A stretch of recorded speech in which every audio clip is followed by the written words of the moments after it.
বাড়িতে আসছিলাম না, তখন হঠাৎ করে যেন মনে হলো পেছন থেকে কোনো একটা ছাওয়া আমার পেছন দিয়ে চলে গেল। পেছনে তাকিয়ে দেখি কিছুই নেই। আবার যখন আমার ঘরে শুয়েছি, হঠাৎ করে দেখি চাদরটা সরে গেল। তারপরে উঠে দেখছি লাইটটা জ্বালালাম, তারপরে দেখছি লাইটগুলো কেমন যেন দপদপ করছে। ঠিক আছে, চল তো দেখছি।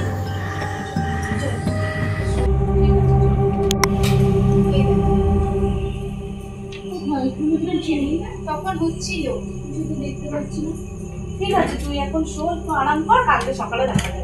ঠিক আছে, তুই এখন শান্ত করে শো।